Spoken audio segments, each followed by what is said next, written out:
The lunch boxes. They returned all 500 of them.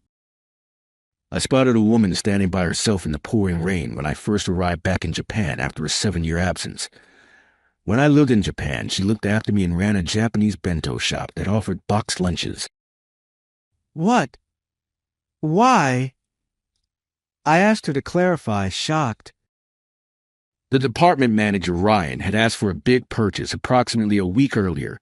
She finished them on schedule and delivered them, despite the fact that 500 was a big amount. However, we later received a call informing us that they were having issues.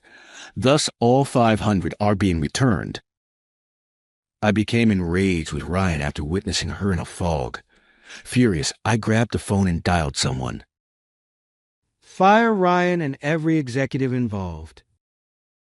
I'm 37 years old and my name is Richard. I came from a typical family. My mother worked part-time while my father was a normal office worker. They got along well and both of them showed me a lot of love as I was growing up. Although all my grandparents are still living, my maternal grandfather Simon was the one who had the biggest influence on me. I only saw Dad as a scary person when I was very small. Though he never reprimanded me or said anything harsh, his severe demeanor and constant silence likely gave the impression that he was frightening to a youngster. In contrast, my paternal grandfather was kind and loving. Simon may have appeared even more menacing as a result of that contrast. However, as I grew older, I began to realize what a wonderful man my grandfather was. He had developed his own company from the ground up and made it successful. He was harsh on others, but he was much harsher on himself. He rarely paid attention to family life since he was so preoccupied with his job, according to my mother, but she never appeared to mind. That was due to the fact that my grandma had assumed entire responsibility for running the home. That would give the impression that my grandfather was a tyrant, but it turns out that he wasn't. His biggest advocate was my grandma, who genuinely wanted him to be successful. As she used to say, "You concentrate on your task. Everything at home will be handled by me." My mother claimed that while my grandfather was rarely present, she felt loved by both of them via my grandmother. I was aware of my grandparents' closeness even as a little child. And as time went on, I saw that the expression I had initially assumed to be stern actually included subtle variations. He would smile slightly when I grew aroused. He appeared truly happy when my mother did something kind for him. However, as he turned to face my grandmother, his demeanor changed the most. When he looked at her, his eyes were always warm and full of love. When I realized that, I developed a strong affection for my grandfather. He never made an effort to flatter people and was always reserved. He didn't mince words when expressing his opinions. He never wavered from his convictions if they were right, and if anything wasn't right, he went after it hard. Because of that, people around him thought he was a stubborn man who didn't know how to bend. But those who truly knew him understood he wasn't just stubborn. If he realized he was wrong, he would immediately take back what he said and correct himself. He wasn't the type to cling to pride and refuse to admit his mistakes. That said, my grandfather was smart and cautious, so he rarely made mistakes to begin with. He was incredibly knowledgeable, and no matter how old he got, he remained open to learning new things. As I came to understand all this, he became the person I respected most in the world. Around the time I graduated from middle school, I told my grandfather something. "Grandpa, I want to take over your company someday." He only had 2 children, my mother and her sister. Both were married and neither of their husbands were involved with my grandfather's company. My aunt and uncle didn't have any children, so I was the only grandchild who shared his blood. I thought he would be happy to hear I wanted to take over his company, but his response was much harsher than I expected. "Family ties have nothing to do with business. Just because you're my grandson doesn't mean I'm going to let you take over." Hearing those harsh words, I was left speechless until my grandmother gently stepped in. "Richard won't understand if you say it like that. Try explaining it to him more kindly." My grandfather blushed slightly, then gave a more detailed explanation. When a family member inherits a company, it's called intra-family succession. It's not without its advantages, but nowadays the disadvantages often outweigh them. Besides, you're only 15. We have no idea what kind of adult you'll become. At the time, my grandfather was already 64. Even if I were to take over the business 10 years later, I would still only be 25, and no one could say if I would be fit to run a company. My company has more than 10,000 employees. I can't let it collapse. I can't choose a successor based solely on family ties. Then what kind of person can become your successor? When I asked that, he paused to think before replying. That's not what you should be thinking about, Richard. What you need to ask yourself is, what kind of work do you want to do? And what are you good at? What I want to do, what I'm good at, exactly. I didn't become a president because I set out to be one. I worked hard because I loved what I was doing, and that led me to become president. So, Richard, you should find something you can be passionate about. That was the longest conversation I ever had with my grandfather. And without question, that moment became the guiding principle for how I would live my life. Later, I entered college and studied electronic engineering. My grandfather's company specialized in electronic components, mainly circuit boards, but that wasn't the only reason I chose that field. Of course, part of me still wanted to take over my grandfather's company like I had dreamed as a child. But more than that, I was genuinely fascinated by electronic applications. And then there was what my grandfather had told me, what you're good at. Math and physics had been my favorite subjects in high school, and that also played a part in my decision. After graduating from college, I chose not to join my grandfather's company, but instead join one of its affiliates. I didn't go directly into his company because I realized I wasn't interested just in the circuit boards, but in the devices that used them. I spent 5 years at that company learning the ropes. Then at the age of 28, I went independent and started my own business. The first few years of running my company were incredibly difficult. I barely had time to sleep. It was that hectic. There were times I made major mistakes, but I managed to get through them. By the second year, the business had finally started to stabilize. I had moved out of my parents' home after graduating college and had been living alone ever since. When I was a company employee, I had just barely managed to cook for myself. But after starting my business, I no longer had the time. That's when I started relying on a Japanese bento shop near my office. It wasn't part of a big chain.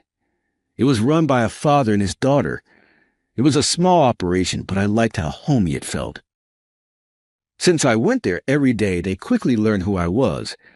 And the daughter who handled customer service even remembered what kinds of packed meals I usually bought. I think it was about a month after I started going there regularly when I learned that her name was Mary. She was hard-working, sincere, and beautiful, so no wonder she was a favorite among the regular customers. But she wasn't just cute and charming. One day, "Hey, Mary, I'll have the fried chicken meal today with large rice, please." Normally, she'd respond with a cheerful, "Sure, one fried chicken coming up." But that day, she silently handed me a different meal. "Huh? This isn't fried chicken. Looks like grilled salmon. Is this a mixed meal?" Mary looked at me sternly and said, "Richard, you've got dark circles under your eyes. You pulled another all-nighter, didn't you? Eating fried food in that condition will upset your stomach. Trust me, you should go with this one instead." All right. Honestly, I went back to the office feeling frustrated because I really wanted the fried chicken. But once I started eating, I realized something. My stomach hadn't been feeling great. And if I had gotten the fried chicken one, I probably wouldn't have been able to finish it. I was able to eat the entire mixed meal, and afterward I didn't feel any discomfort. The next time I went in and thanked Mary, she smiled with genuine happiness. From that day on, I stopped choosing by myself and let Mary pick it for me. My eyes are all strained from staring at the computer too long. In that case, I recommend the ginger pork meal. I'll throw in some spinach with soy sauce on the side, free of charge. Yesterday, I went around to a bunch of companies in the heat, and now I think I'm suffering from a bit of summer fatigue. We've got mackerel simmer. I'll mix some pickled plum into your rice, and I'll throw in some marinated cucumber on the house. I think I've caught a cold. My throat's sore. That's not on the menu, but I'll make you some special noodles. And let's add some tofu with thick sauce, plus a little pudding for dessert. Mary was always doing these kinds of thoughtful extras for me, so much so that I honestly worried whether it was okay. One day I asked her about it. I really appreciate everything you do, Mary, but doesn't your father get mad when you give me all these extras? She just let out a small laugh. It's fine. My father told me to take good care of you. He said that young man started his own company in his 20s and he's doing his best, so we should support him. In other words, both the father and daughter were cheering me on, and there's no doubt their support gave me strength. Thanks to all that effort, my company kept growing steadily. Eventually, we expanded to the point where I established an overseas branch. I left the headquarters in the hands of my most trusted people and departed overseas to set up the new branch. The day before I left, I stopped by the Japanese bento shop to say goodbye. How long will you be gone? I'm not exactly sure, but at the very least 5 years, I think. Mary looked a little sad for just a moment, but then smiled and said, It's going to be tough, but do your best. Take care of yourself. Don't just eat meat, okay? Make sure to eat vegetables, too. I will. I promise I'll eat properly. Working overseas was incredibly tough. The environment was completely different from Japan, and there were many things that didn't go well. In difficult moments, what came to mind was the taste of that Japanese bento shop and Mary's smile. I often found myself so overwhelmed with nostalgia that tears would start to fall. But I pushed through, thinking of Mary and her father who supported me, and of my grandfather, Simon. After about 3 years, I finally grew accustomed to life abroad and work began to go smoothly. I could feel the company growing stronger and more stable. But even then, what I missed most was that little Japanese bento shop. Before I knew it, 7 years had passed since I left for overseas. Once the overseas operation was settled, I returned to Japan. My goal was to finalize an M&A deal, bringing a certain Japanese company under the umbrella of my own. I had already reached an agreement with the chairman of that company, and all that remained was to sign the contract. The first thing that came to mind upon returning to Japan after 7 years was that I wanted to visit that Japanese bento shop. But of course, I couldn't let business take a backseat. Fortunately, the company I was meeting with was located near the Japanese bento shop. I decided I would go there once the contract was signed. That thought stayed with me as I headed to my meeting. Even during the trip, my mind was less focused on the deal and more on the Japanese bento shop, which probably wasn't the best mindset for a business owner. But I couldn't help it. After all, I had been longing for that taste for 7 years. I had eaten all kinds of food abroad. I had dined in so-called 3-star restaurants and tasted rare delicacies from around the world.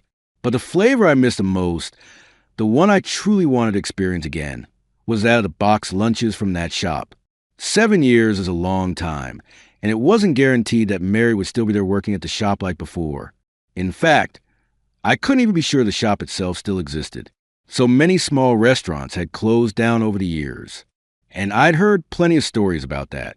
It was always a small independent business, not part of a chain. So it wouldn't be surprising if it hadn't survived. While I was overseas, I could have asked family or friends in Japan to check in on the shop for me. But I chose not to because if the shop had closed, there was nothing I could do about it from overseas. Rather than learning it was gone and feeling hopeless, I preferred to hold on to the hope. When I go back to Japan, I'll visit the shop. That hope had been one of the things driving me through the unfamiliar world of foreign business. Rain, huh? While riding the train, the sky, which had looked suspicious all morning, finally opened up and the rain began to fall. The rain kept getting heavier and heavier. This must be one of those sudden downpours people talk about lately, I thought as I arrived at the station nearest to the company I was heading to. Luckily, I had a compact umbrella with me, so I opened it and began walking toward the company on foot.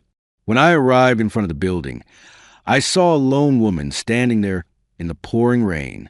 What is she doing out here in weather like this? Puzzled, I approached her, and when her face came into clear view, I gasped in shock. Mary. I instinctively broke into a run. Mary! I held my umbrella over her. There she was, still as beautiful as ever, as if not a day had passed in the 7 years since I had last seen her. Mary slowly lifted her face. Her beauty hadn't changed, but her expression was blank and distant. She was soaked from head to toe, yet so overwhelmed with despair that she didn't even seem to notice. Mary, what happened? When I asked again, she finally recognized my face. Richard? Her eyes widened in disbelief. Yes, it's me, Richard. Mary, what are you doing here? You're completely drenched, Richard. As soon as she called my name, she broke down in tears. Come on, let's get you out of this rain. I led her to a covered area nearby. What in the world happened? At last, after calming down a bit, Mary spoke through her pain. The box lunches, all 500 of them were returned. What? Why? That's impossible. With food like box lunches, return should be out of the question unless there's a serious issue. And not just one or two, 500 was absurd. Tell me everything. I need to know exactly what happened. Holding back more tears, Mary began to explain. About a week ago, Ryan, the department manager at this company, had placed an order for box lunches. He said they were having a company-wide meeting and asked me to prepare 500 box lunches. At first, I refused. I'm running the shop by myself now. There's no way I could handle that many. What? You're on your own, Mary. She explained that her father had passed away a year ago. Since then, she'd been running the Japanese bento shop alone. That must have been incredibly hard. Mary gave a lonely smile. I even considered closing the shop, but we still have regular customers who look forward to our box lunches, even if there aren't many. And also, she seemed about to say something more, but stopped herself. I felt it was best not to press her, so I continued the conversation. But in the end, you accepted the order, right? Mary nodded. She had refused at first, but Ryan had pleaded with her until she couldn't say no. To be honest, the shop was struggling financially, and an order that size was too good to pass up. So, I hired a few temporary workers, pulled an all-nighter, and somehow managed to finish them in time. I delivered the order a little early today, then returned to the shop. As soon as she got back, the phone rang. The person on the other end was shouting. There was a hair in one of the box lunches. The executives are furious, and we can't eat something so unsanitary. You completely embarrassed me. What are you going to do about it? Then he told me to come pick them all up, and they were returning everything. After delivering the order, Mary had sent the temporary staff home, so she was the only one left. She told me that when she realized she'd have to carry all 500 box lunches back by herself, her legs gave out in front of the company building and she simply couldn't move. I don't know what to do anymore. I have to pay the temporary workers, and the ingredient costs were huge. But more than anything, thinking that all 500 box lunches are just going to be thrown away. It's heartbreaking. Mary began to cry again, her voice choked with sorrow. As I listened, I started to feel that something wasn't right.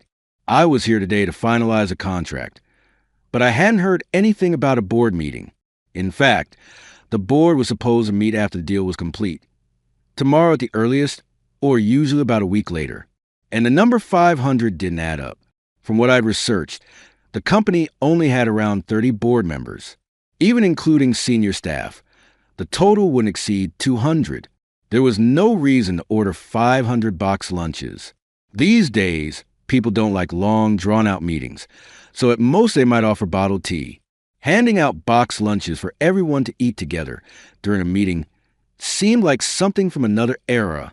Or was I just out of touch because I'd been living overseas for so long? Either way, I needed to confirm the facts. Mary, it's okay. Leave this to me. I said that to reassure her, then took out my phone and called someone.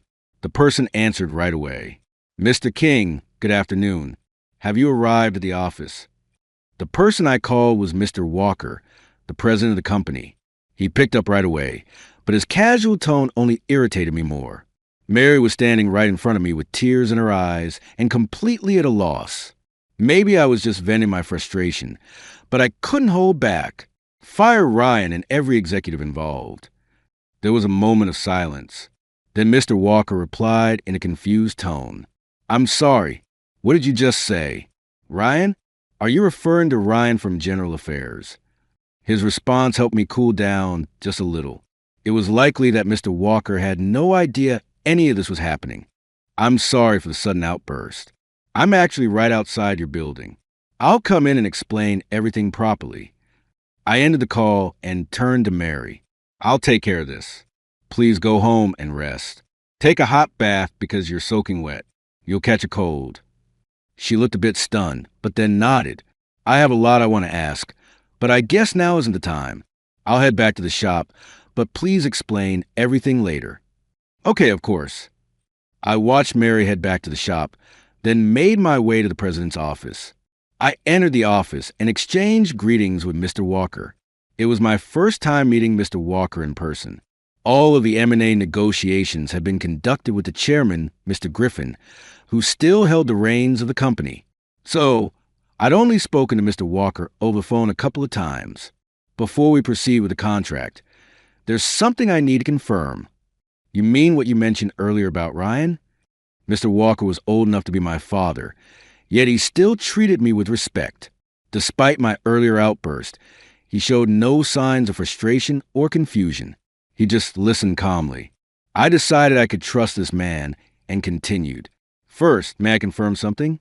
Was there a board meeting scheduled for today? Mr. Walker furrowed his brows. No, not at all.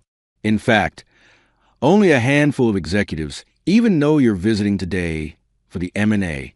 The board meeting will happen after everything is finalized. If you don't mind me asking, how many board members does your company have? 28. I thought so.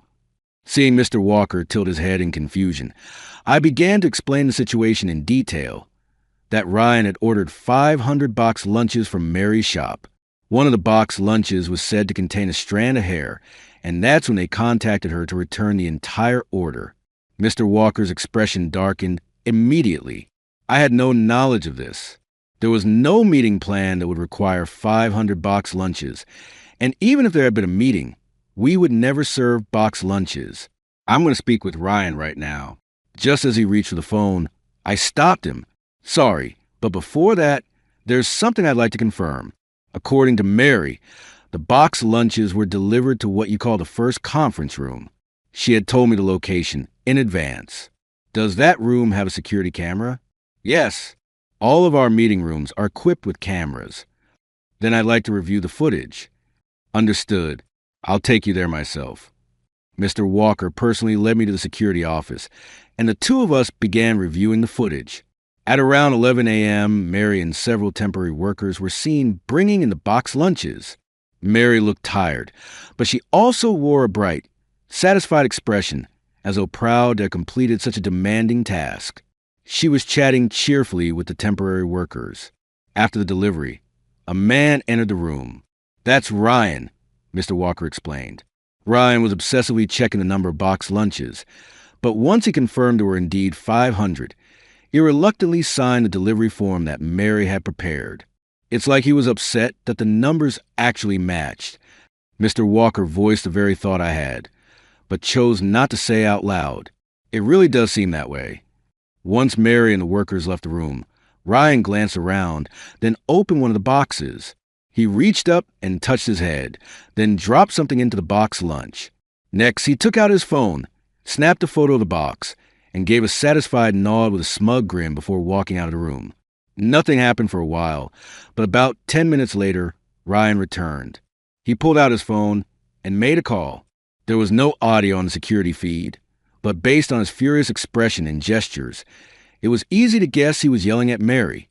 After hanging up, Ryan burst into loud laughter, clearly pleased with himself, and left the room again. Mr. Walker stared at the footage, stunned into silence. It was now clear that he had nothing to do with the situation. It had all been orchestrated solely by Ryan, and since he hadn't involved any subordinates, it was obvious he had acted alone. I'm calling Ryan in for a full explanation right now. Mr. Walker spoke with visible anger, but I stopped him. Before that, there's something else we need to do. I then suggested that we head to the first conference room. In the first conference room, all 500 box lunches were still stacked just as they had been delivered. One of them, the one Ryan had dropped the hair into, was left open and untouched. I carefully closed the lid using a handkerchief to avoid leaving any fingerprints and sealed it in a plastic bag. Then I turned to Mr. Walker with a request. The truth is, Mary, the one who made these box lunches, is someone I owe a lot to. She's deeply hurt by what happened. May I take the lead in handling this matter? Mr. Walker readily agreed, and the two of us held a strategy meeting to deal with the situation. I apologize for dragging you into something so personal. After our strategy meeting, I bowed my head, and Mr. Walker gave a sly smile and said, "No, actually, Ryan's been a problem for a while now. I've been meaning to do something about him. Honestly, teaming up with you put him in his place sounds kind of exciting." Though he appeared to be in his 60s, Mr. Walker's eyes sparkled like a mischievous boy's. After the contract was successfully finalized, I called Mary and asked her to come to the first conference room. When she arrived and saw not only me but also Mr. Walker in the room, her expression turned to surprise. "Hello, I'm Mary from Yates Bento," about what happened. Before she could finish, Mr. Walker bowed deeply to her. This entire situation was caused by Ryan from our company. I sincerely apologize for the trouble he caused. Hearing the unexpected word of apology, Mary looked at me in confusion, not knowing how to respond. "It's all right. Mr. Walker is someone you can trust." Hearing that, she seemed to relax just a bit. "We will, of course, pay for all 500 box lunches. And since Ryan caused you such distress, we'll include a small additional amount as compensation." Mr. Walker took out his phone and transferred the payment directly to Yates Bento's account. When Mary saw the amount, she gasped in surprise. "This much? That's far too generous." Seeing her flustered, I stepped in. "It's a gesture from Mr. Walker. I think it's okay to accept it." "Thank you. I'll gratefully accept it," Mary said, bowing her head. But as she looked over at the stacked box lunches, her expression turned somber. What's going to happen to all these box lunches? Mary had already said earlier how sad it would be to see all the box lunches go to waste. Of course, I had made sure to tell Mr. Walker that, and he had thoughtfully come up with a solution. "We'll hand them out to the employees. They can eat them for lunch or take them home for dinner. We have around 300 employees, and if we let them take extra for their families, I'm sure they'll be delighted. I'll be taking one myself, of course." Mary's face softened with visible relief. "I'd like one, too, if that's all right. I've been craving this taste for 7 years, after all." Mr. Walker laughed, but Mary looked at me in surprise. 7 years craving? "I'll explain it all later." "All right. I want to hear every word," she said with a smile. As I looked at her, I could feel my cheeks grow warm. I nodded quietly. With everything wrapped up, I headed to the Japanese bento shop. "Welcome back, Richard." Mary greeted me as soon as I arrived. I was too shocked earlier to say it. Watching her smile shyly, I felt in my bones that I really was back in Japan. "I'm home, Mary. Seems like a lot happened the moment I got back." I apologized, and she let out a soft chuckle. "Seriously? So, when exactly did you come back? What were you doing at that company?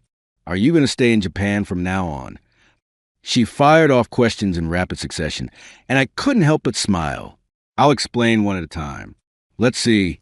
I landed this morning." I then told her how my work overseas had finally reached a stopping point, and that I had come back to finalize a deal to bring that company under my umbrella. My overseas work is done, so I'll be staying in Japan for the foreseeable future. Mary let out a long sigh, clearly relieved. "Mary, I know this is late, but I'm very sorry to hear about your father. And if it's all right with you, I paid my respects at her father's memorial altar. I thought she might not be comfortable letting me into her home, but she welcomed me in and guided me to the family memorial altar without hesitation. There, in front of the altar, we continued our conversation. "Mary, how have you been these last 7 years?" "Not much has changed. I've been working here the whole time. Some good days and some bad days, but I managed to keep going, though. Today was the worst I've ever faced." When Mary softly murmured, "I'm so glad you came, Richard," I looked at her and asked, "Still, why would Ryan go to such lengths to harass you?" Did something happen that might have upset him? She paused, thinking for a moment before letting out quiet. Oh, it might be because of that. Mary explained that not long ago, a woman had started coming to her shop to buy boxed lunches. She introduced herself as Rachel and said she worked in the general affairs department at that company. Even though her office was right across the street, she never took the boxed lunch back. Instead, she always ate in the shop's small eat-in space. Mary found it a little odd at first, but when she noticed that Rachel's expression was growing darker and she seemed increasingly worn out, she finally gathered the courage to ask why. She confessed that she had been harassed by her supervisor, Ryan. Rachel recently got engaged. After that, Ryan told her he wanted to throw a celebration dinner for her. Rachel assumed it would be a group event with coworkers, but when she showed up, it was just Ryan alone waiting for her. They were in a private room at a restaurant, and although the atmosphere was uncomfortable, she didn't feel she could simply leave. She stayed through the meal, and by the end, Ryan made a very clear and inappropriate advance. Rachel said she managed to get away that time. But ever since then, Ryan repeatedly tried to ask her out. Trying to date someone who's already engaged is completely out of line. And Ryan's married, isn't he? Yes, he has a wife and children. That's why Rachel kept turning him down. But when he realized she wasn't going to give in, Ryan began openly harassing her. He dumped unreasonable tasks on her and teased her in front of others, deliberately bringing up her fiancé's name. It got to the point where she couldn't even eat in the cafeteria or at her desk without him bothering her. So she started coming to my shop to get away from him. But then he found out that Rachel was eating at my place. Ryan started showing up at the shop, too. He would sit in the tiny eat-in space and eat alongside her. And that day, he said something indecent to her. Mary had lost her temper and raised her voice. Aren't you ashamed of yourself? You have a wife and kids. Just because you're a superior doesn't mean you can treat your subordinates however you want. Have you no decency? That's my Mary. Good for you. I couldn't help but praise her aloud. But Mary let out a sigh. He just looked annoyed and left quietly that day. I was worried it might make things worse for Rachel. But from that day on, the harassment stopped completely. Rachel had been delighted, and Mary had felt relieved as well. But sometime after that, the order for 500 boxed lunches came in. I didn't trust him, so I said no at first, but he kept pressing me. You made me realize I was wrong. This order is also my way of apologizing. So please, I'd really like you to accept it. Mary didn't fully trust him, but with business struggling, she finally agreed to take the order. I was foolish. I fell for it completely. You did nothing wrong, Mary. The one at fault is Ryan. Don't worry. Someone like him will get exactly what he deserves. A few days later, I asked Mr. Walker to call Ryan in for a meeting. Well, what an honor it is to have the president of our parent company requesting to speak with me. I gave Ryan, who wore a forced smile on his face, a cold and piercing stare. After consulting with Mr. Walker, we've decided to terminate your employment, effective immediately. What? For what reason? Ryan was clearly stunned, but I calmly showed him surveillance footage of him placing a hair in the boxed lunch. You placed an order for 500 boxed lunches, even though there was no intention to use them. Then you deliberately contaminated one with your own hair, accused the shop of being unhygienic, and demanded a full return. That's absolutely unacceptable. Ryan laughed nervously. This footage proves nothing. I was just checking the quality of the food. So I touched my head, but it's a stretch to say I put my hair in it. That's just speculation. To Ryan, who was spouting transparent excuses, I held out a single document.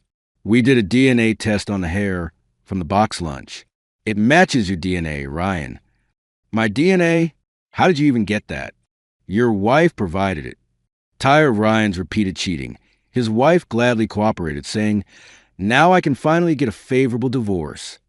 As you know, we distributed the remaining 499 box lunches to the employees.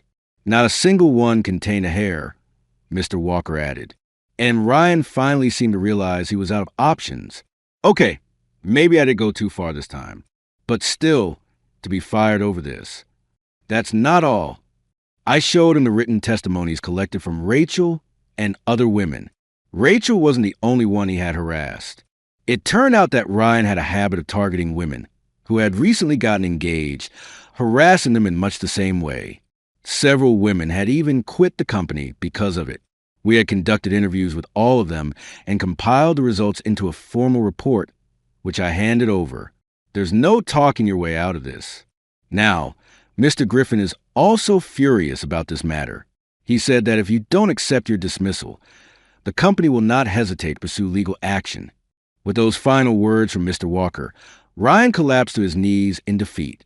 As Ryan slunk out of the building in shame, the door opened again, and in walked Mr. Griffin. Mr. Griffin. Yes, the truth was this company specializing in the manufacturing of electronic circuit boards had been founded by my grandfather several years ago.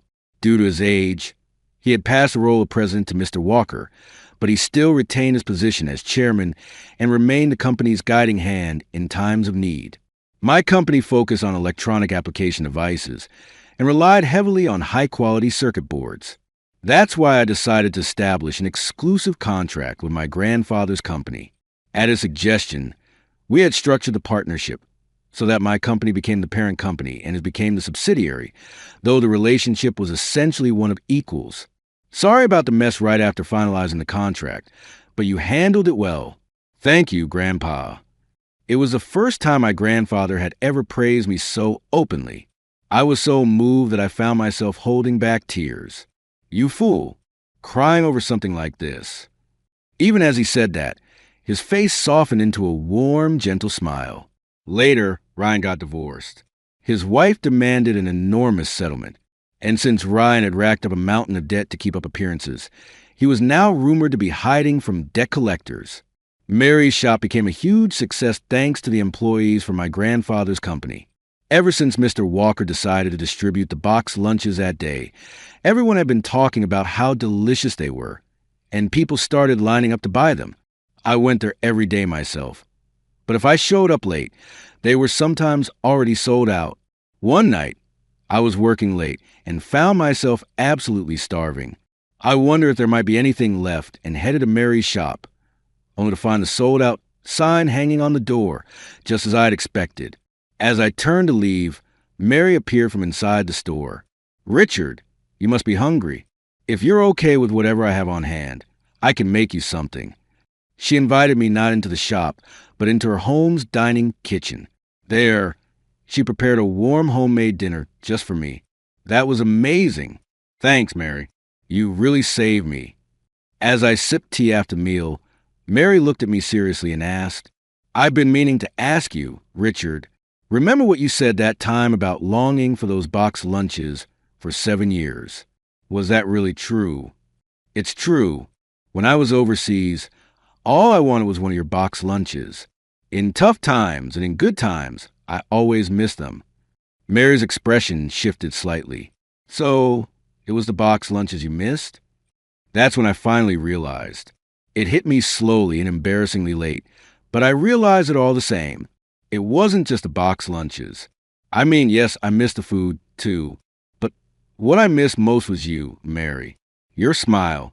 Mary's eyes shimmered as she whispered, "I kept the shop running because I thought maybe one day you'd come back for another box lunch." And 2 years later, I married Mary. At our wedding, the person who cried the most was my grandfather. He sobbed so loudly it surprised everyone, except my grandmother. Well, Richard is his only grandchild, after all. In my groom speech, I said, "The person I respect most is my grandfather. He's a stubborn and strict man, but he holds himself to the same standards. In other words, he doesn't tolerate wrongdoing, and he has a quiet kindness that never turns away someone in need." The company guests all nodded in agreement. I hope to follow my grandfather's example and become a leader who is both firm and compassionate. As husband and wife, we will work together to build a better company. So, we humbly ask for your continued support. I saw my grandfather begin to cry again, and my grandmother gently reached over to comfort him. But the sight soon blurred, because I had started crying too. And the one who comforted me was Mary. Now my life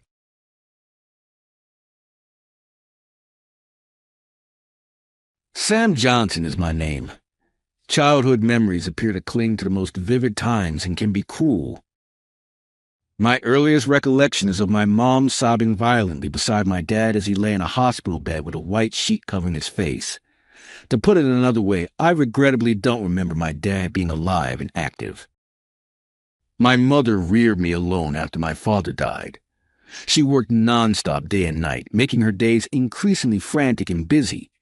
At that point, I realized that our family was not wealthy, but rather experiencing financial difficulties.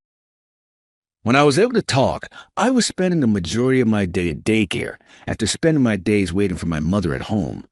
Seeing my buddies depart in groups when their parents arrive to take them up is the childcare memory that sticks out the most. I would then wait for my mother, playing by myself with the popular toys that had been abandoned, while the weary-looking teachers changed out of their aprons and into their regular clothing. My mother used to apologize to the instructors when she came to pick me up after the sun had completely set. Even after we were home, Mother would hastily make my supper before leaving again. She was still sleeping beside me in the same clothing she had left on the previous evening when I woke up. She would quickly get ready, load me onto the back of her bike, and ride out to daycare as soon as she got up. I used to tell myself that I was the reason my mother was going through hardships. Perhaps Mom wouldn't have to put in so much overtime every day if I weren't here. Even as a little child, I believed that. However, I was too young to know what I could accomplish or even how to vanish. I felt imprisoned during those gloomy days. Then I asked my teacher a question that completely changed my life one day at daycare while we were reading a picture book about dinosaurs. "Why did the dinosaurs go extinct, Miss Monica?" Well, I believe it was because they were wiped off when a meteor struck Earth. Or perhaps they were unable to endure the extreme cold of the Ice Age. However, don't lizards resemble dinosaur ancestors in certain ways? How do they have descendants if they died extinct? Miss Monica scowled as she seemed perplexed by my inquiry. "I apologize, Sam, but my knowledge of dinosaurs is quite limited." "Oh, so even educators are ignorant of certain things?" It dawned on me then that even adults have stuff they don't know. I used to believe that adults were flawless beings who knew everything. However, I realized that knowledge differs from person to person, regardless of age. In other words, if I could figure out a way to help my mom, maybe I could be useful to her. Maybe I could spend more time with her. Looking back now, it's obvious that no matter how much a preschooler studies, they can't actually do much. But my desire to help my mom and my strong, albeit childlike determination became my source of hope. From then on, I made it my mission to absorb animals, math, space trivia, and anything that came into my sight or ear as information. By the time I became an elementary school student and real studying began, I was consistently scoring perfect marks on my tasks. I had developed a habit of studying from an early age. Remembering and understanding things became something of a strength of mine. From the moment I got my hands on a textbook, I would read and review its content over and over. My hunger for knowledge drove me to do so naturally. By the time I was in the middle grades of elementary school, I finally understood why my mom worked so hard. It was to support our daily life. At the same time, I realized that you can't earn money unless you're an adult. When I first understood this, I felt hopeless. But I resolved to prepare myself for the future and spent my days poring over an English dictionary and a career guidebook. The determination I'd formed as a child grew sharper and stronger, and by the time I graduated elementary school, my knowledge had grown to rival that of the teachers at school. I knew that my mom regretted not being able to send me to a private school, so I decided that I would become a respectable adult so that my mom wouldn't have to suffer anymore. I researched everything I could and threw myself into my studies. Because of this, I paid no attention to extracurricular activities or playing with my friends, and before I knew it, I was isolated at school. Of course, I felt lonely, and I envied my classmates as they laughed and chatted in groups. But I drowned out those feelings by studying even harder. By the time I was in the 8th grade, I decided to become a network engineer, a career where income increases based on skill. I started learning programming and information processing alongside my regular schoolwork. I asked my mom if I could take a challenging certification exam for network specialist, and I passed it. Since the average age of people who pass the exam is in their mid-30s, I was featured in the local newspaper as a rare middle school student to achieve it. My knowledge of networking deepened, and I decided not to go to university and instead pursue a job after graduating from high school. I was hired at an IT company that didn't require a formal academic background. By September of that year, I was officially a working adult. Once I started earning money and contributing to the household, I asked my mom to quit her night job. For the first time, I was able to sit down and enjoy dinner with her. It was a moment when one of my childhood dreams came true.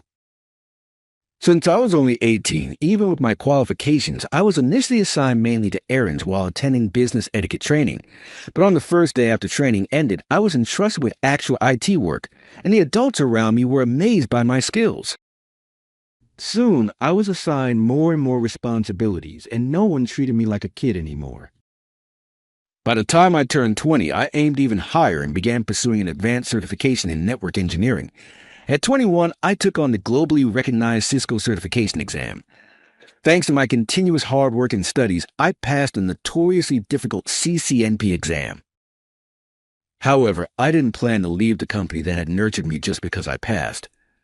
At the very least, I wanted to achieve significant results at work before moving forward in my career. But one day, an unexpected event changed those plans. When I arrived at the office as usual, my manager greeted me with a big smile. "Good morning. Is something up?" The manager handed me a piece of paper with excitement. "Sam, this is amazing. It's a transfer request to headquarters. You're 21, probably the youngest to be sent there." The paper in the manager's hand was an official letter from the headquarters. The company I worked for was a subsidiary of a major IT corporation. Apparently, it was rare for employees of a subsidiary to be called to the headquarters, and my manager was proud of me. Headquarters? But I wanted to stay here. I tried to show that I wasn't interested in transferring and wanted to focus on what I needed to do at this company. But for the first time, my manager raised his voice at me. "Sam, I appreciate how you feel, but your talent shouldn't be wasted at a small company like this. A transfer to headquarters at 21 is a huge career opportunity. The salary is on a whole different level. Don't worry about us. You need to go. That's an order." Since I joined the company at 18, my manager had always been kind, teaching me the rules of the professional world. It was the first time I saw him so worked up, shaking with intensity. While I stood there speechless, he took a deep breath, smiled warmly, and spoke again. "Go achieve your admirable goal of giving your mom a better life." I realized how much my manager cared about me, and my eyes welled up with tears. He patted me on the back and looked around at my smiling coworkers. "All right. Today we're throwing a farewell party for Sam. No overtime tonight." He laughed heartily as he said that. Everyone around me cheered and congratulated me. That day, I enjoyed a feast of steak and drank to my heart's content, celebrating with my team. A few weeks later, I packed my belongings and left the company that had taken care of me. Then, I dropped off my things at home and headed straight to headquarters. Even though my work at headquarters hadn't officially started yet, I had a reason to be there today, to meet with the CEO, who had personally requested my transfer and discuss the details of my role before starting. As I headed to the building, I memorized the commute route I'd be taking from now on. Okay, I turn right here and... Wait, no way. Is this it? In front of me stood a massive, gleaming white building, both wide and tall. The exterior is way too fancy. How much did they spend on these? I muttered to myself as I double-checked the map repeatedly. But this was definitely the headquarters. I looked up at the towering building and, feeling out of place, walked into the entrance, glancing nervously around. Despite my awkward behavior, the receptionist at the large marble desk smiled kindly at me. "Hello, how can I help you today?" "Well, I'm Sam Johnson. I have a meeting with the CEO, Mark Murphy, at 1 p.m. today." When I said that, the receptionist efficiently began making a call while I stared blankly at her. I heard footsteps approaching, and then an older man with neatly combed gray hair and a stylish suit spoke to me. "Oh, you must be Sam. I was planning to meet you at the entrance, but I was a bit late." The receptionist, startled, quickly stood up. "Mark, I was just about to—" It seemed this man was the CEO, the leader of this massive organization. Oh, don't worry about it. I should have informed you in advance." Mark smiled kindly, exuding an air of sophistication. In that moment, I found myself admiring him. "So, Sam, would you like to have our discussion first, or shall we start with a tour of my office?" He spread his arms as he spoke. After a moment's hesitation, I decided that I should prioritize the conversation to make the most of his time. Just as I was about to speak, someone interrupted.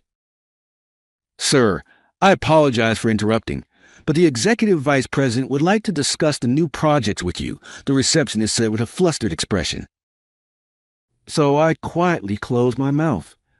Mark picked up the phone and spoke about something work-related with the person on the other end. "Sam, I'm really sorry. There seems to be an issue I need to take care of. Would you mind heading to my office and waiting for me? It's at the very end of the 12th floor. My assistant is there, and help yourself to a drink." He led me to the elevator as he spoke. He's the CEO of such a large company, it's obvious he'd be extremely busy. I watched him walk briskly away to handle the issue, and I got in the elevator and rode up to the 12th floor as instructed. I walked down a long, straight hallway. On the way, I passed by a beautiful office space and saw employees hard at work. The sight of it made my heart race as I thought, I'll be working here soon too. As I slowly walked past the office, glancing inside, I felt a tap on my shoulder. "Yes?" I turned around to see a man who looked to be in his mid-30s, holding a large stack of documents. "Who are you? A new hire? Haven't seen you before. Are you from another department? Whatever. Take this to the second meeting room." With that, he shoved the files and papers into my arms. "Oh, the second meeting room. Where is that exactly?" I asked, confused. The man sighed heavily, clearly annoyed, and scowled. "Oh, useless. Fine. Just carry it. It's heavy." Not knowing what else to do, I took the files he handed me. I caught a glimpse of his name tag, which read, Michael Kent, Section Chief. Even though he was a section chief, it was the first time I'd ever been treated so rudely by someone right after meeting them. I was bewildered. Michael turned and began walking away, but looked back at me. "What are you standing there for? Follow me." I felt a bit irritated by his commanding tone towards someone he just met, but I couldn't just drop the documents and walk away. So I decided to follow him, thinking it wouldn't take long. The second meeting room was on the 8th floor, meaning we had to go down from the 12th. By the time we reached the room, the weight of the documents and the long walk had drained me. "Okay, just set them down over there." "Thanks." Michael gave me instructions with a nonchalant expression. "Well, it's good you got to help me out as a newbie. If anyone asks where you were, just say you were helping Section Chief Michael." I wondered if being a section chief gave him that much authority in this company. His arrogance made me more curious about the company's culture than angry at him. "We left the meeting room together." "Well, I'll be heading back now," I said. I started walking toward the elevator, but Michael stepped in front of me to block my way. "Wait, what was that just now?" I was confused by his sharp glare. "What do you mean?" "That I'll be heading back now, your tone. You're supposed to say, 'Thank you for your guidance, sir.' Are you mocking me?" I didn't feel like I owed someone with such a rude attitude any respectful words, but I decided not to stir up trouble. "I apologize. Thank you for your guidance." When I apologized, Michael's mood seemed to improve, and he gave me a smirking grin. Yeah, just keep that in mind. Newbies just follow my lead. I had plenty of things I wanted to say in response, but I had somewhere I needed to be. So I bit my tongue and stayed quiet to get out of this situation as quickly as possible. Seeing my reaction, Michael smirked again. Hey, newbie, follow me to my desk. There's still more stuff you need to carry. Well, that's a problem. I actually have an appointment today. Just as I was about to explain what I had planned, Michael leaned in close, furrowing his brows. You're getting cocky for a newbie, huh? Whatever lame appointment you have, someone else can handle it. My work comes first. Like I told you earlier, if anyone asks, just say you were helping Section Chief Michael. He glared at me as he waved his hand dismissively, signaling for me to follow him, and walked away. We arrived back at the 12th floor. While I glanced at the CEO's office in the distance, Michael led me into his section's office. Here, take this to the second meeting room. As soon as he reached his desk, he pointed at a stack of boxes and told me to carry them. Michael plopped down in his chair, making it clear he wasn't planning to move. Seeing no other option, I decided to finish the task quickly and began hauling the boxes. By the time I made 2 trips, sweating all the way, I had finally moved everything. It's all done. Good job. You can go now. Michael dismissed me without even glancing in my direction. No thanks after forcing me to help him. I was furious, but clenched my teeth, gave a polite nod, and turned my back to his desk. Just as I was about to leave, Michael called out to me again. Hey, by the way, what department are you from? You're not even wearing a badge. Why is a rookie like you wandering around 12th floor? Oh, actually, I'm here. I started explaining, but Michael suddenly burst out laughing. I knew it. You came to take a look, right? The 12th floor is where the elites work. I get it. 22-year-olds like you are still just kids. I bet you were curious. I tilted my head at his assumption. Oh, actually, I'm only 21. So you're still a college student? No, I didn't even go to university. Michael's eyes widened in shock as I said that.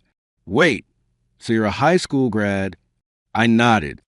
Yes, that's right. My name is Sam Johnson, and I've been assigned to transfer to headquarters. I look forward to working with you, Section Chief Michael. When I said that, Michael beckoned me closer with his hand. I stepped toward his desk. Michael grabbed a black coffee mug from his desk, stood up, and raised it over my head. Don't get cocky, kid. Warm liquid poured over me, and the rich aroma of coffee filled the air. The initial warmth quickly turned cold as the coffee soaked into my clothes. It seemed I had just had coffee poured over my head. What the heck? Michael grinned in front of me. What do you think you're doing? I asked him. Michael put his mug on the desk and glared at me in confusion. Listen up. Maybe some incompetent fools work at subsidiaries and branch offices, but only graduates from prestigious universities get to work at headquarters. And you, a high school dropout, 21 years old, don't mess with me. Go home right now and have your mommy wash that. Or maybe it'd be faster if your daddy just bought you a new one. Oh man, I'm sorry, just kidding. Michael's loud laughter echoed throughout the office. The other employees averted their eyes, pretending not to notice what was happening. I clenched my fist tightly as I watched him laugh, trying to hold back my boiling anger. And then, excuse me. What were you doing? A woman's voice called out, and the sound of hurried footsteps followed. I turned around and saw a beautiful woman standing there. Oh, if it isn't Olivia. I'm just conducting a special training session. I was educating this new hire who doesn't even meet our entry requirements. Michael's demeanor completely changed as he smiled proudly and explained himself to the CEO's secretary. Training a new hire, him? Olivia looked back and forth between Michael and me, covered in coffee. It seemed she had so many questions running through her mind that she was overwhelmed. This is completely unacceptable, Michael. She raised her voice so loudly that it echoed across the 12th floor. What? Michael looked startled. Olivia pulled out a pristine white handkerchief and began wiping my face and suit. The once white handkerchief quickly turned brown as it soaked up the coffee stains. Oh no, it's fine. Please, you don't have to. I tried to decline, feeling bad. How am I supposed to explain this to the CEO? I'm so sorry, she whispered apologetically, but didn't stop wiping. With all due respect, you're the CEO's secretary. Why are you doing this for him? He's just a new hire, a high school grad. You really don't need to. Michael was still grinning as he spoke, but the secretary turned and glared at him. You even realize who this person is? Just as she began to speak, a familiar, deep voice interrupted from behind. Hey, what's going on over here? Oh, Sam, you're here too. What's this? Looks like you got a tour of the office ahead of schedule, huh? That's great. So, what do you think of it, Sam? Mark walked into the office with a cheerful smile, but his expression hardened halfway through as he took in the scene. The employees in the office immediately stood up, greeting Mark with puzzled looks. When Mark reached me and saw the coffee-stained mess, he furrowed his brows and exhaled sharply. Michael, however, failed to pick up on the shift in the CEO's demeanor. Mark, I was just training him. This high school grad somehow made his way into our company, so I was giving him a little guidance. Michael puffed out his chest with pride as he spoke. The CEO's shoulders trembled, and his face turned red with anger. Michael, yes, I'm impressive, aren't I? Michael gave a confident grin, but Mark unleashed a furious roar unlike anything I'd ever heard. What have you done? What? I asked what you think you've done, you disgrace. Mark's voice was so loud it felt like my eardrums might burst. Michael began trembling all over. He's someone who earned an extremely difficult network engineer certification at a young age and passed one of the world's most prestigious technical exams. I personally invited him to headquarters, and you call him useless? Are you implying I'm incompetent for choosing him? Michael's face was pale as he shook uncontrollably. I didn't know. Didn't know? That's your excuse? He's going to be entrusted with work on a global scale, and you, a mere section chief, dare to pull something like this? Michael stared blankly, unable to process Mark's words. Then, as if coming to his senses, he lowered his gaze. He seemed to be scrambling to come up with an excuse. Mark looked around the room and sighed deeply. Enough. We'll continue this in my office. Everyone else, get back to work. With that, he placed a hand on my back and started walking toward his office. Michael followed behind with his shoulders slopped, and the secretary walked behind him as if making sure he wouldn't run away. When we arrived, Mark opened the heavy office door, revealing 2 large black leather sofas. Mark turned to me and smiled warmly. Take a seat, Sam. He gestured toward the sofa. No, I'm sorry. As you can see, I'm a mess. I don't want to dirty the furniture, so I'll just stand. When I hesitated, Mark shot Michael a glare. Jeez. Michael shivered in fear. Don't worry about it, Sam. Sit down. Oh, and get Sam a fresh suit. The secretary nodded and left the office. Now it was just the CEO, Michael, and me. A tense silence filled the room until Mark finally spoke. So, how did this happen? Michael kept trembling, staring at the floor in silence. I realized that nothing would progress unless I explained, so I took a deep breath. On my way to the CEO's office, Michael stopped me and asked me to help him move some things. I see. Helping out is fine and all, but you had an appointment with me today, right? Why didn't you tell him that? Mark Sharp's gaze locked onto mine. I tried to explain, but Michael said, just tell them you were helping with my work, and walked off toward the second meeting room. I was holding the documents, so I had no choice but to follow him. When I said that, Mark furrowed his brows. So you forced someone who could have been an important guest to help you without giving them a choice. Is that right, Michael? Michael flinched in shock. Yes, sir. Mark glared at Michael, his anger apparent. After that, I ended up helping him move the boxes, and then he started asking about my academic background, and this is how things ended up. I spread my arms to show my coffee-stained suit. Mark trembled with rage, while Michael quivered for an entirely different reason. Just then, the secretary returned to the CEO's office. Sam, I brought you a change of suit and shirt. Here you go. The secretary led me to the restroom, where I changed into the fresh clothes. The crisp, brand new suit was apparently from a well-known designer brand. It fit me perfectly, almost unbelievably so. After changing, I returned to the CEO's office. "Oh, Mark, this suit must have been expensive. How should I pay for it?" Mark smiled and shook his head. "No need. Consider it an apology from me. Besides, you're about to become one of our specialists." "A specialist?" "Yes, as one of our technical leads." I wasn't entirely sure what that meant, but it seemed that working at headquarters would come with a significant amount of responsibility.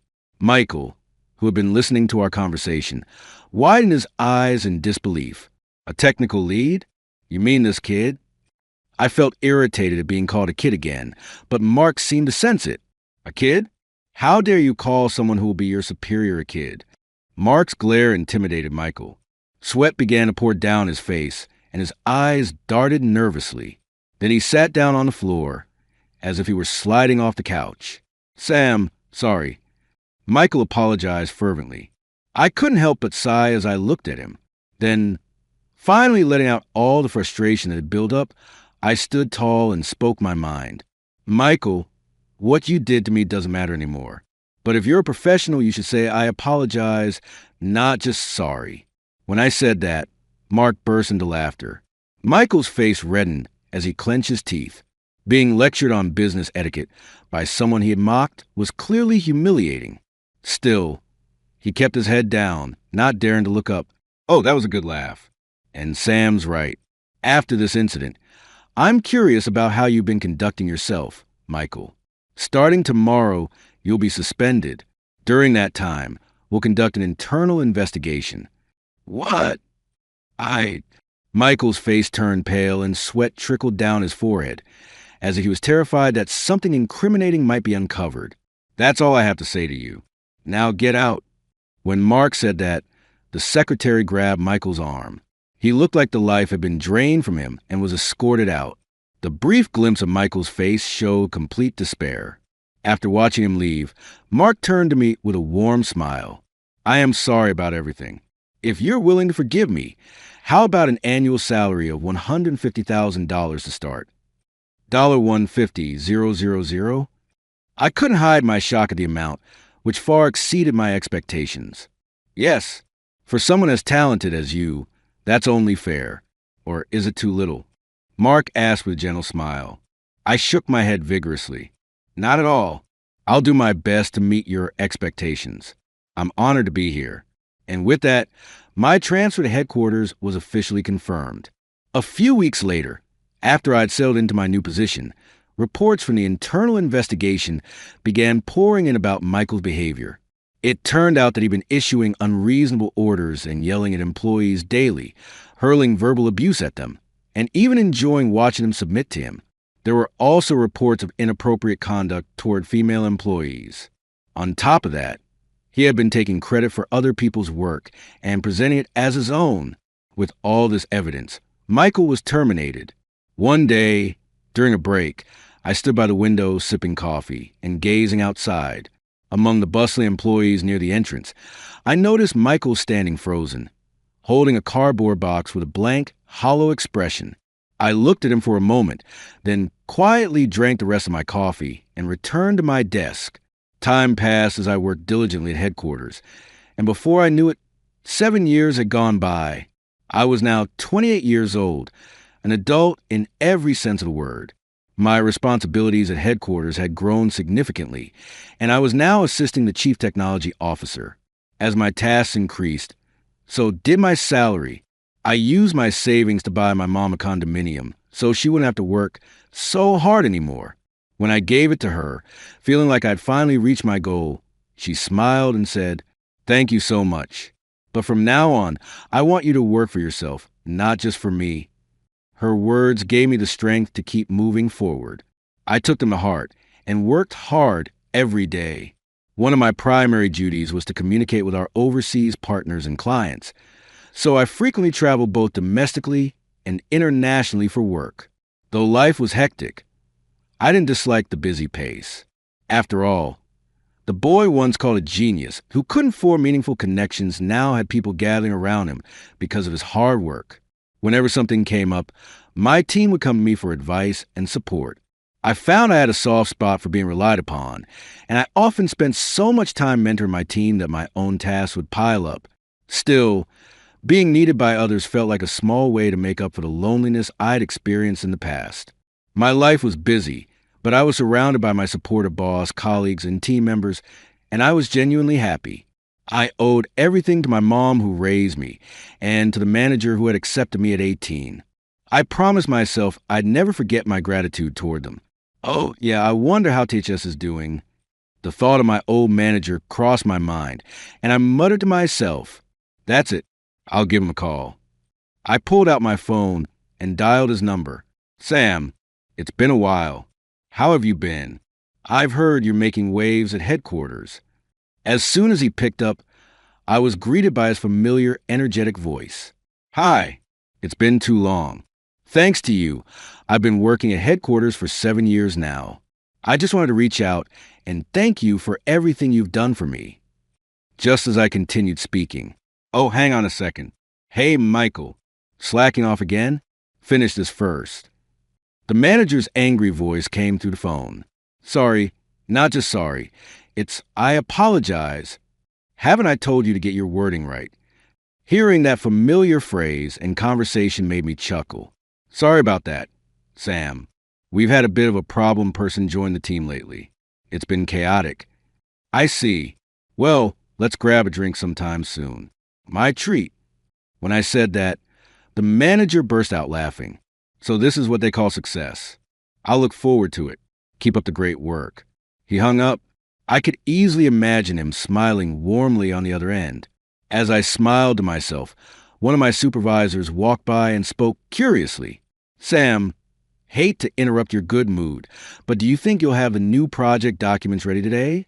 Realizing I'd been caught off guard, I straightened up. "Oh, I've already finished them. They're on your desk already." "That's impressive, Sam." It was no big deal. As my supervisor praised me, I smiled with a mix of pride and slight embarrassment. A memory from long ago surfaced in my mind. "You folded the laundry for me? That's amazing, Sam. You're such a dependable boy." I remember my mom's face as she beamed at the awkwardly folded clothes I tried my best to organize. This was nothing. I knew everything. "Sam, you're such a smart boy. Having you around makes me so happy." That memory I had forgotten while rushing through life and working hard came back to me. Back then, my mom had told me she was happy no matter how exhausted she was. She told me she felt joy. My mom worked hard to make me happy, and I've worked hard to make her happy in return. In the end, my efforts made both of us happy. That's why from now on, I want to work hard for people around me, for the world. My old determination had taken on a new form. With that thought, I turned back to my work with renewed purpose.